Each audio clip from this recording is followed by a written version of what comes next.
Good morning, Red Rocks, Austin. You guys excited for a good day at church?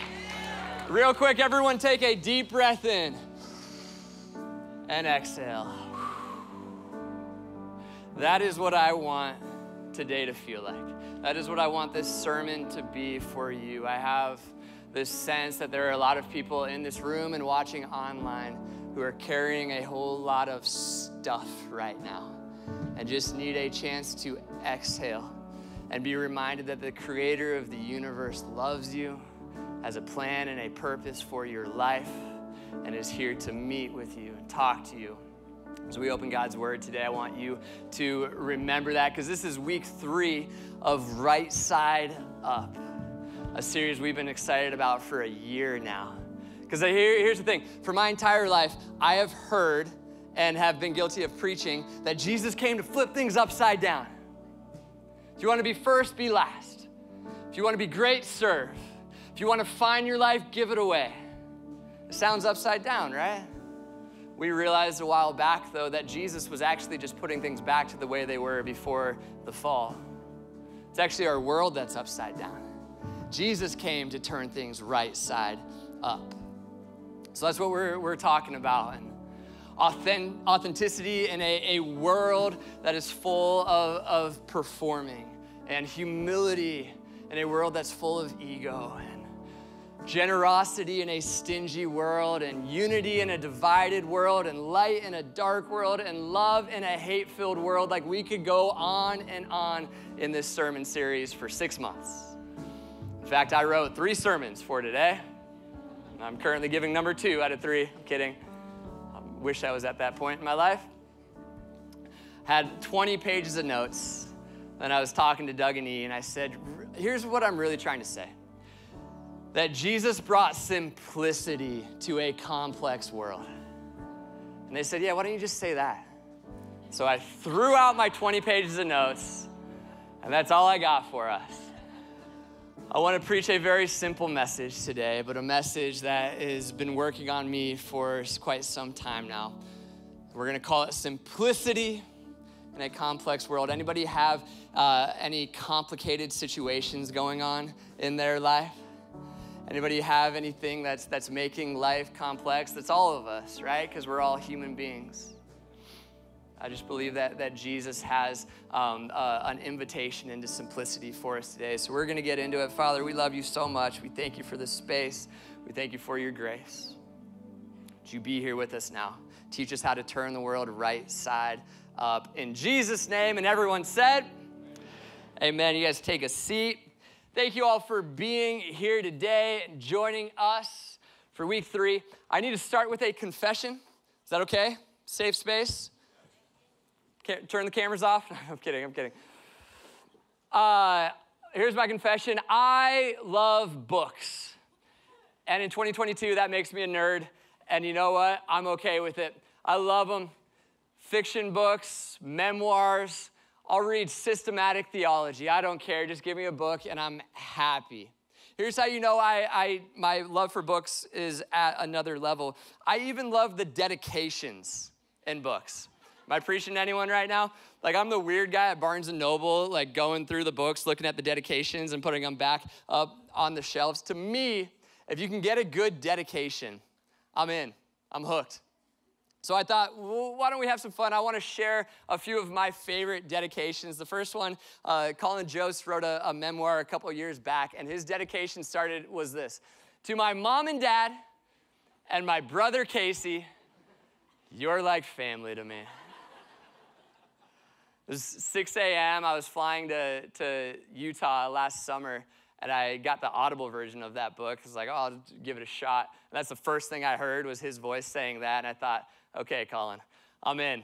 Let's do this, right? Or I grew up reading a book series called A Series of Unfortunate Events. Daniel Handler, or as you may know him by his pen name, Lemony Snicket. He started each book with a dedication to this fictional woman named Beatrice. And every time the new book would come out, the first thing I would do is turn right to the dedication because they were always hilarious. My favorite one was from book 8, The Hostile Hospital, if anybody remembers. He says this: for Beatrice, Summer without you is as cold as winter. Winter without you is even colder. And for my 6th grade mind, that was the epitome of humor. This week I Googled some of the best dedications. Let's read a few. This book is dedicated to my father, Joseph Hill Evans, with love. Actually, Dad doesn't read fiction, so if someone doesn't tell him about this, he'll never know.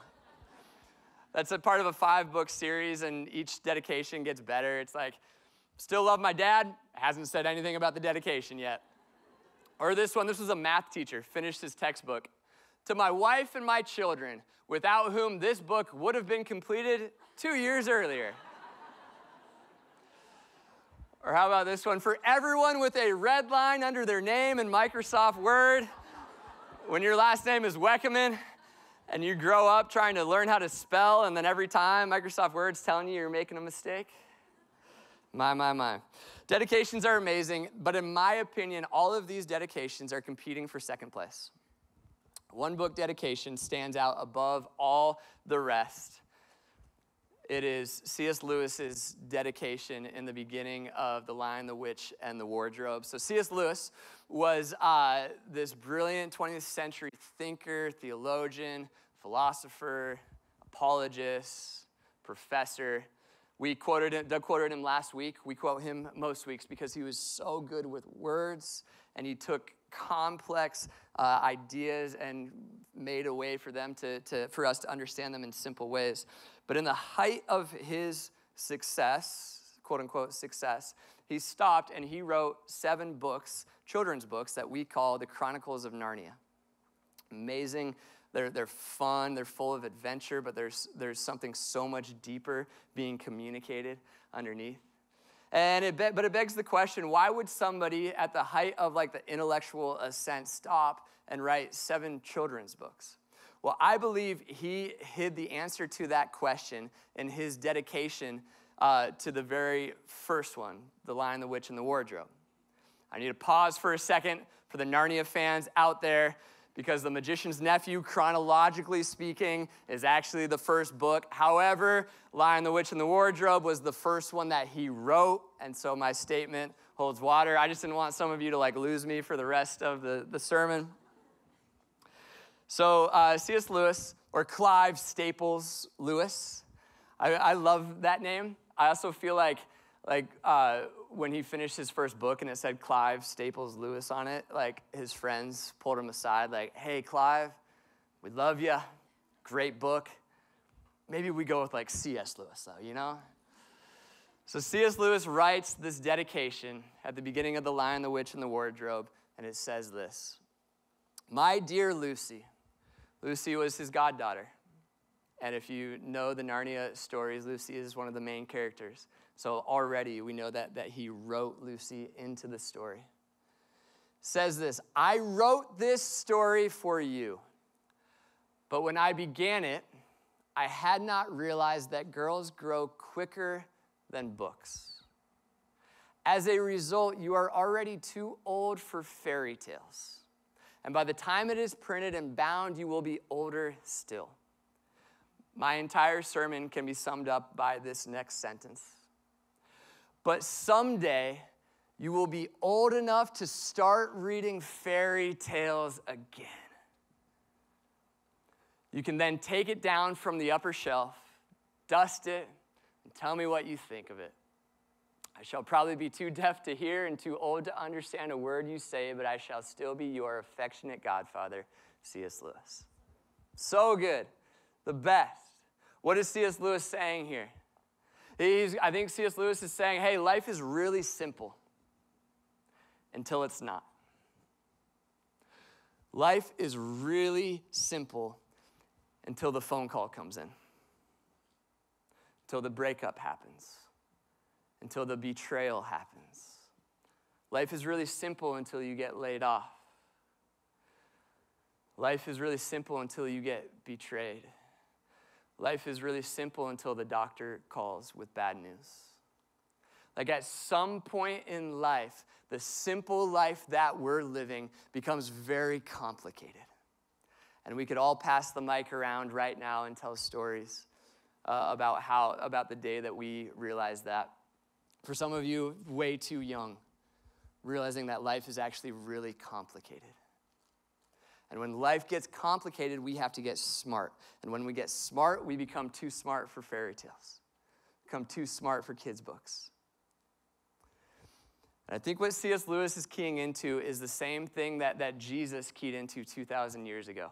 That although that's true, there is actually an invitation to keep going through the complexity and find simplicity on the other side. That when Jesus saw a bunch of intellectuals talking about weighty theological matters, he points at a child and he goes, hey, they're actually closer to heaven than you are, with a little wink. Because complexity has to happen. We can't skip over it. It's part of the human experience. But if we keep going through it, I just believe that there will come a day when we're ready for children's stories again. That's my goal for today, to help communicate that to us as best as I can. Because let's be real, there's 8 billion people in the world, billions of people who have come before us, and all of us have one thing in common. We all live in a complicated world. We all experience the complexity of bad things happening and people being mean and fallouts. Have you ever had two people who had a huge falling out, and you're at a party with one of them, and it's a great night, and you're having fun, and everything's good, and then the other person shows up? It changes the entire atmosphere of the room, doesn't it? All of a sudden, what started as a simple, fun evening is now everybody's calculating okay, should I pick a side? Should I try to play the middle? Should I pretend I have no idea what's going on? It's complicated. And the challengers in the group are trying to stir the pot, The peacemakers are we got to get them both in the same room. Let's have them sit down and tell each other 3 things that they love about each other. Let's work this out. The avoiders are slowly backing up, backing away, wondering if anyone sees them, jumping out the window, getting in their car, putting it in neutral so nobody hears it slide down the street before they can turn the ignition on. Not that I do it, but sometimes Dairy Queen sounds better than the drama. That's all I'm saying. This has happened from the beginning. Since Adam and Eve ate the fruit in Genesis 3, they were living in perfect harmony with one another. They were in love. Perfect harmony with creation, perfect harmony with their creator. And then they decide, you know what? I think we can define good and evil on our own. Everything breaks. Go read Genesis 3 this week. Everything falls apart. God comes walking in the garden in the coolness of the day, and they panic. Fear is introduced because the right side up world has now been flipped upside down. And so they run away and they hide and they sew fig leaves together to cover themselves up out of shame, and they start blaming each other. It's her fault, it's his fault, it's the serpent's fault, it's God's fault. Harmony gives way to dissonance, and dissonance brings with it complexity. We all know this. We all experience it. 2,000 years ago, Jesus walked into a very complicated world. Imagine for a second that you grew up in Nazareth. It's a small town about 15 miles south of the Sea of Galilee in Israel. In the first century, you're not free. Rome rules the world. And historians have a phrase called Pax Romana to define these few centuries where Rome ruled the world. It's a Latin phrase for Roman peace, because it was a time of unprecedented peace until you dig a little deeper. It was a time of peace as long as you did everything Rome told you to do. It was a time of peace as long as you said everything Rome told you to say. As long as you stopped doing everything Rome told you to stop doing. If you didn't, you found yourself hanging on a cross. And so life isn't simple because you're walking around and there's all these Roman soldiers who have the authority to end your life if they want. In addition to that, they're taxing you to fund the very movement that's oppressing you. The tax collectors like Matthew would go work for Rome, and they would collect your taxes from you, and then they were notorious for taking more than they needed to and pocketing the extra. And so now you're just trying to provide for your family, but you've got Roman soldiers walking around who can end your life. You've got tax collectors walking around and taking a large chunk of your money. You're just trying to get by. And that's just the backdrop. Then you're a human being with friendships and a family and jobs and life that happens, right? It's complicated. So imagine you live in Nazareth in the first century and you have so many questions. You're just looking for some answers to life's biggest questions, and then Saturday morning rolls around, which was it is the Sabbath in Judaism. You wake up early and you go to the synagogue, and you have an experience at that synagogue. We'll pick up the story in Luke chapter 4. It says this is Jesus, went to Nazareth, where he had been brought up. This is Jesus' hometown. And on the Sabbath day, he went into the synagogue as was his custom.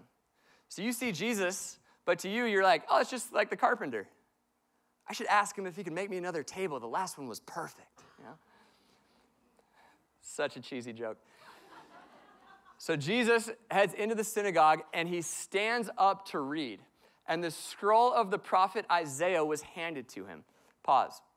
When you sit down to read your Bible this week, which I encourage you to do, if you don't have one, we have one as a gift for you. The last quarter of your Bible is what we call the New Testament. Starts with 4 books, Matthew, Mark, Luke, and John. It's the story of Jesus, a great place to start. We're currently reading from the 3rd one, from Luke. The first 3 quarters of your Bible is what we call the Old Testament. It's a bunch of stories and psalms and prophecies about the coming Messiah. Jesus is handed the scroll of Isaiah, which was one of the prophets in the Old Testament. And he is going to open it up, unrolling it. He found the place where it is written. He finds what we now call Isaiah 61. Wasn't that at the time? They didn't have chapter breakdowns at the time, but he finds what we call Isaiah 61, and he starts reading. The Spirit of the Lord is on me, because he has anointed me to proclaim good news to the poor. He has set me to proclaim freedom for the prisoners and recovery of sight for the blind. Listen to the right side up language in this. To set the oppressed free, to proclaim the year of the Lord's favor. And then it says this. He rolled up the scroll, gave it back to the attendant, and sat down. The eyes of everyone in the synagogue were fastened on him. He began by saying to them, this is like the ultimate mic drop moment of all time. Today, this scripture is fulfilled in your hearing. By the way, I didn't notice this until this week, but before the mic drop moment, he rolls up the scroll that he's reading, and he hands it back to the attendant, and then he goes right back down into the crowd, and he takes his seat. And so everybody is there at the synagogue asking all these questions man, we feel so oppressed. Rome is making it impossible for us to move life forward. And there's sick people everywhere we look. There's bad, every time we turn on the news, I feel like there's just bad news after bad news after bad news. Life is so complicated. And then Jesus shows up to the synagogue, reads Isaiah 61, sits down, and goes, hey, that was about me. You know? Hey, I actually have really good news. I'm actually going to go heal everybody who is sick. I'm actually going to go set all the oppressors free. I'm actually going to go into an upside down world and flip it right side up. And he doesn't just say it, he does it. Everywhere Jesus went, he was like a walking wedding celebration of heaven meeting earth. Demons leave. Blind eyes are opened. Relationships restored. Repentance happens. Freedom happens. Everywhere Jesus goes, he flips an upside down world right side up. And then in the greatest right side up moment the history has ever recorded, Jesus lays down his life, taking the complexity of an upside-down world on his shoulders so that we can experience the freedom and simplicity on the other side of the complexity. Hebrews 10 says it like this, for by one sacrifice, if you want to live a simple life this week, memorize Hebrews 10:14. For by one sacrifice, he has made perfect forever those who are being made holy. We quote this verse all the time because we're just a bunch of imperfect people trying to pursue a perfect God, trying to figure it out. So I need a reminder. I needed a reminder this week. Hey, because of what Jesus did for me on the cross, I'm already made perfect. And now, I'm just in the daily process of learning to be more like Jesus. But you have to get the first part, already made perfect. If you don't, life will continue to be so complicated as you continue to try to hit a level of perfection that none of us are going to be able to hit. Jesus lays down his life so that we can already be made perfect. And then we get up every morning and we get to play with house money. And just do our best to love people, to be more like Jesus, and to turn the world right side up. It's amazing. It's the message of Jesus. I grew up hearing pastors pose this question. They go, if Jesus walked into this church, what would he say? What would he do? And it's usually like framed around like condemnation, like haze machine, lights. You think Jesus had haze? Like, I don't think they had electricity, If he had a sound system, he probably would have used it. Like, if Jesus walked in here, he would be over in the merch mart flipping over the tables of all the shirts, the books. Ethan has a story. He was in 7th grade at youth group, sitting in the back, not paying attention, kind of like what he does now. And the person who's preaching is talking about Jesus clearing the temple. And he's just like messing around with his buddy. And then before he knows it, he looks over and the donut table is flying through the air. Because the person goes, this is why you're here, and flips the table. Like, you're not here to love people, you're here just for the donuts. And Ethan was sitting there like, yeah. And because my parents made me come to church, what's the problem, That person got fired, I think, by the way, for that. It's a weird whole thing. For some reason, we always couch that question with condemnation. Like, you're not doing enough. And yet, the more that I learn about Jesus, the more that I read the Gospels, the more that I get to know the heart of Jesus, I just respectfully disagree. I think if Jesus walked into the church today, he'd look around and go, hey, are you guys okay? Everybody all right? Like, everybody take a breath. Why is there this low-grade anxiety that we're not doing enough when I already did everything that needed to be done? When I already perfected some very imperfect people, and now you guys are just playing with house money, doing your best. We overcomplicate it, don't we? They tried to overcomplicate it on Jesus back in the day. Matthew 22 says this, one of them, an expert in the law, tested him with this question. Teacher, which is the greatest? By the way, don't you love it that he's asking just to test? It's like you ever have somebody ask you a question and you just know it's like a leading question.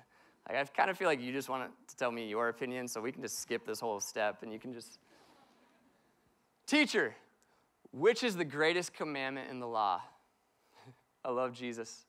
Listen to the simplicity in a complex world. Love the Lord your God with all your heart, with all your soul, and with all your mind. This is the first and greatest commandment, and the second is like it, love your neighbor as yourself. All the laws and the prophets hang on these 2 commandments. Just love. Actually doesn't have to be that complicated. We can just love each other. Go back to Matthew 11 real quick. That's why Jesus said things like this. Come to me. If you're weary, burdened, I'll give you rest. Take my yoke upon you and learn from me. Or as Eugene Peterson says, learn the unforced rhythms of grace. For I am gentle and humble in heart, and you will find rest for your souls. For my yoke is easy and my burden is light. I know that life started out simple, and I know that it got very complicated along the way, but I've come to restore the simplicity that's on the other side of that complexity, and it starts with you coming to me, taking my yoke, my lifestyle upon you, and learning from me. That's where the rest for your soul is found. So let's talk about you. I want to throw out just a couple ideas for what it would look like to maybe simplify your life a little bit this week. And my challenge is just pick one. Don't overcomplicate your simplicity. Like, don't make this just like another thing. I've got 20 things I need to do, and then I need to simplify my life, right? That's striving. That's striving. Jesus goes, just come on. So let's talk about stuff. Like actual stuff, items. Tangible way to start. I read a study this week that the average American doesn't use 80% of the things they have. 80% of the things they have. That's crazy. That means if we could just pay attention to what we are using and not using, and then get past the emotional attachment we have to the stuff we don't use, we could just get rid of it. And this is not like go be a monk in the mountains. You could live the exact same way that you're living today, just with 80% less stuff. And so walking into your room and going, do I really need this? And then taking the stuff that the answer is no to and sharing it with people who could use it is a very Jesus thing to do. That's turning the world right side up. And there is something that happens when it comes time to do that, where you're like kind of, but I don't know. But then every time you actually do it, you feel like $1 million. See, because Jesus' message is not complicated. It's very simple. It doesn't mean it's easy. It takes a lot of faith, but it's simple. Jesus said it like this in Mark 6. Take nothing for the journey except a staff. No bread, no bag, no money in your belts. Wear sandals, but not an extra shirt. Now, pause for a second. You're allowed to have extra shirts in your closet. Somebody pointed out that I'm currently wearing 2 shirts, okay?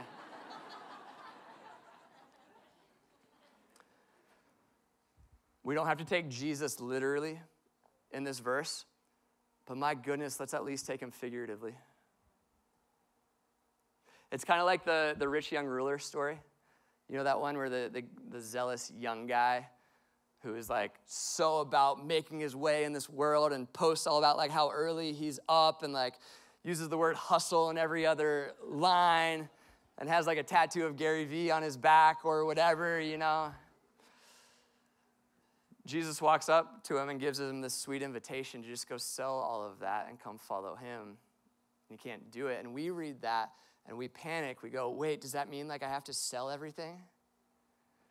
And eventually we work through it and we go, no, maybe Jesus was saying something deeper than that. But then I feel like the move is to go, oh, thank God. You know, and then we just go like right back to not changing our lifestyle at all. Like, no, you don't have to take it literally, but at least take it figuratively. At least see the invitation Jesus is giving us to release some of our stuff. And release the constant need for more. I was reading Feeding the 5,000 this week. And it's a brilliant story for so many reasons. Mostly because Jesus is just multiplying food. It's awesome.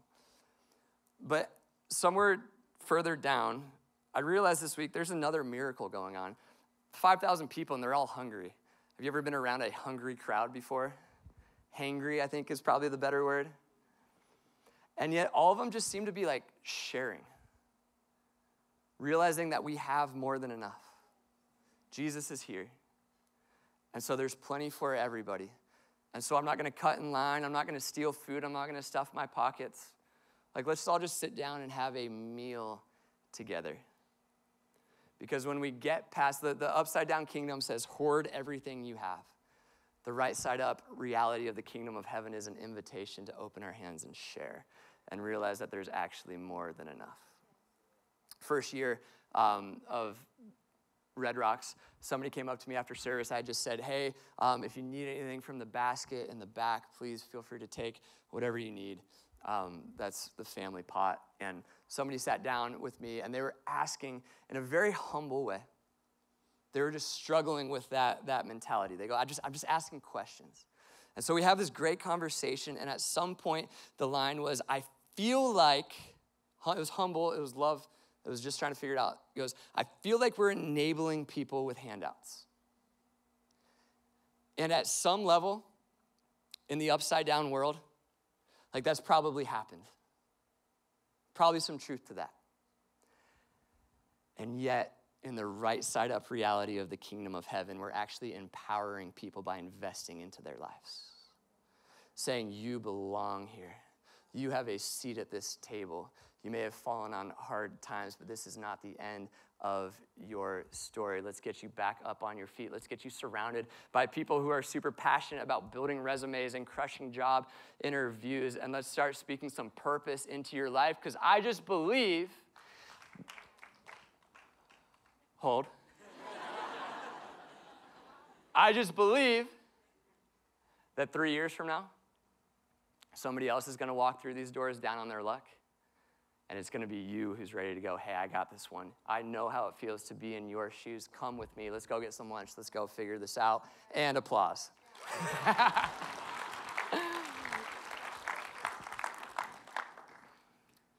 Like, there's something that doesn't feel right about the right side up kingdom.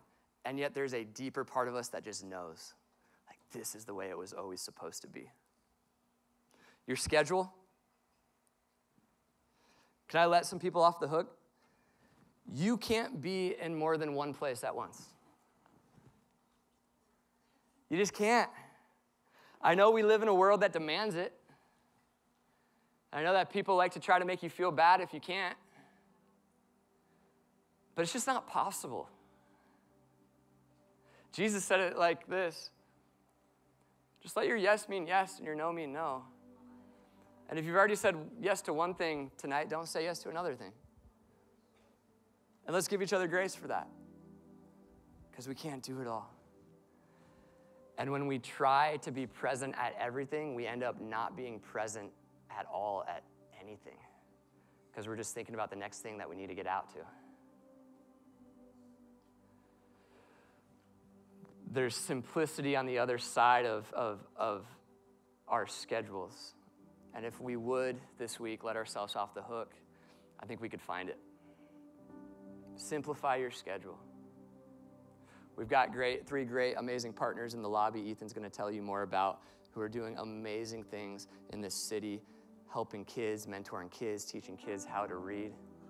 As you look at your fall schedule, maybe you go, you know what, I need to take out some of this stuff. And just like half an hour a week or a month, I'm just going to think about somebody else. And just watch this fall and see what happens. Simplify your schedule. Relationships is a big one. Whether it's romantic or friendship, family, coworker, neighbor, we all have so many relationships in our lives. They can get really complicated in this upside down world, can't they? Because intentionally or unintentionally, we just hurt each other. We make mistakes. We say things we wish. Have you ever said something and wished that you could like grab it in the air before it reaches the other person, you know? Just, okay, cool, just me. It's fine. Imperfect people. We're gonna make mistakes. What if this week we stop keeping score? What if this week we put down the scorecard and we said, you know what, I'm just going to take the high road every time, and I'm just going to forgive even when I don't want to forgive. And I'm going to love when I don't want to love, and I'm going to speak life over you even when I don't feel like speaking life over you. On Wednesday night, I had a phone call scheduled with a friend at 7 p.m. I'm supposed to talk about a conversation we've been needing to have. I go to the coffee shop at 4 p.m. I get in the zone. All of a sudden, it's 9 p.m. I know. I get home. I'm feeling really good about the day, and then it hits me. Oh, I forgot. I totally forgot. Too late to call, so I shoot a text over, and I say, hey, I'm so sorry. This is on me. I did not respect your time. My bad. And for a while, I didn't know like how the response was going to be, because you've been in that situation.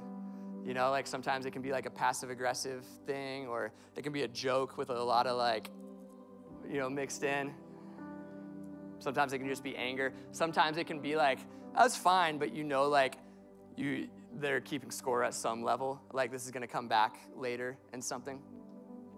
I wake up Thursday morning to a text that just says, hey, don't worry, let yourself off the hook. Life is hard, life is complicated, there's a lot going on. Don't think about it for one more second, let's try again next week. Whew. Simplicity. That's the simplicity that we can have in our relationships. We just have to be willing to put in the work. And listen, this is a message on simplicity, so I oversimplified that. I know that pain is real, and I know that bitterness is hard, and all of that. But man, maybe Jesus was giving us an invitation when he said things like, love your enemies and pray for those who persecute you. Maybe he's actually given us an invitation to the simplicity on the other side of holding on to grudges. Because that person let me off the hook, they also let themselves off the hook. They could have stayed up all night going, I can't believe this guy. Instead, they're like, no, life happens. There's simplicity in our relationships on the other side of the complexity, but it takes living like Jesus. So this message is a really personal message for me because I'm not like, and especially on this one, this is true always, but especially in this message, I'm not the guy going, I figured this out, everybody come with me. I'm the one going, I'm caught in the complexity right now. And I just believe, because I believe what Jesus said, that there's simplicity on the other side, and I'm trying to navigate my way through this complex world to find that simplicity. That's where I'm at. That's what ministry is for me. What I get to do, what we get to do, is incredibly simple. Tell people about Jesus.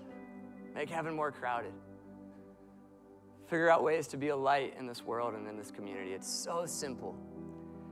And yet it's infinitely complicated. And there's questions and there's situations.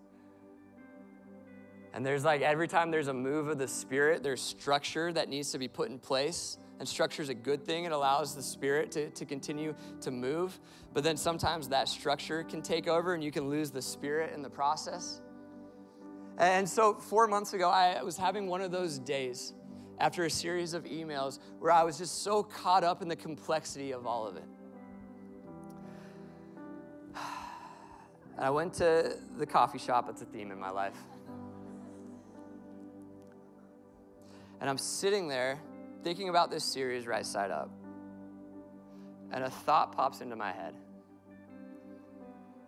Hey, maybe there's actually a children's story in here.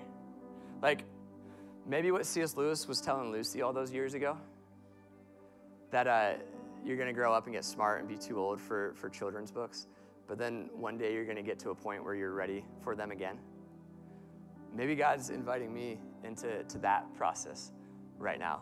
What if we took this very complicated situation and told a very simple story about it? And so I sit at my computer, and for the next 4 hours, I start writing out this story about this kid named Benji who wakes up in an upside-down world. I'm telling you, I was laughing so hard at it that I was crying laughing, sitting at the table. The barista comes up and goes, hey, are you okay?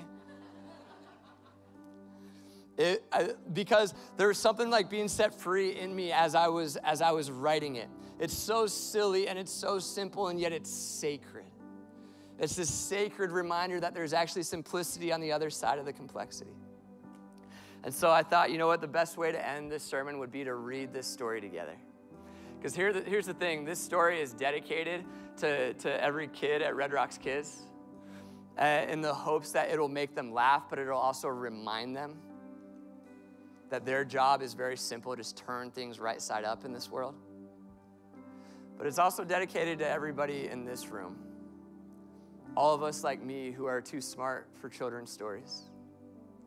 In the hopes that maybe today will be the day we realize we're old enough now for children's stories again. We're old enough again for the simplicity on the other side of that complexity. So let's read together. Benji woke up in an upside-down bed with his PJs on backwards and a thought in his head. Something was different, something was new, and the shoe on his hand was the very first clue. While brushing his teeth, he had a strange feeling, and when he spit out his toothpaste, it fell to the ceiling. So he ran down the stairs at 8:15, but when he tried to eat breakfast, it fell off his plate. Benji's dog Bucket was dying of thirst, but when he refilled his bowl, it just made things worse. His mom had been watering her daisies for hours. What's wrong with these vases? They're killing my flowers. His dad yelled at the TV, let's get this thing fixed. Every time I click 9, it takes me to 6. Shout out to Doug. That's my favorite line in the entire thing. That was him. Bella, his sister, could not catch a break. Her homework was due, but it was full of mistakes. And when he picked up his backpack and ran off to school, his science project fell out and splashed in the pool. Everything is upside down. He got to school stressed, and his teacher could tell. What's the problem? She asked him. Why aren't you well? Benji cried, everything is upside down. Nothing makes sense. I'm so turned around. So she calmed Benji down as best as she could. And with kindness, she told him that she understood. When this happens to me, I stop and read scripture because Jesus helps me to make sense of the picture. When people were hungry and ran out of bread, Jesus shared what he had and made sure they were fed. When he saw someone hurting on the side of the street, he reached out and helped them stand up on their feet. When people were mean, Jesus didn't fret. He was quick to forgive. He was quick to forget. So when you're feeling flustered and don't know what to do, stop and remember that Jesus loves you. Because sometimes life feels like it's all upside down, and that's why he came to turn things around. Jesus turned things right side up. Right at that moment, Benji knew what to do. He ran back to his family to share his good news. It turns out Bella's homework was just upside down, so he smiled and showed her how to turn it around. He picked his mom's flowers up off of the floor. He put them back in the vase how they were before. Then he suddenly knew how to fix the TV. Dad, if we flip it back over, you'll be able to see. He ran around the house to look for his pup. Don't worry, Bucket, now your bowl's right side up. His family was happy and no longer concerned. They gathered around and he told them everything he had learned. Sometimes the world can feel upside down, but Jesus came to turn things around. So when life gets you down and it starts to feel tough, we can all be like Jesus. Turn things right side up.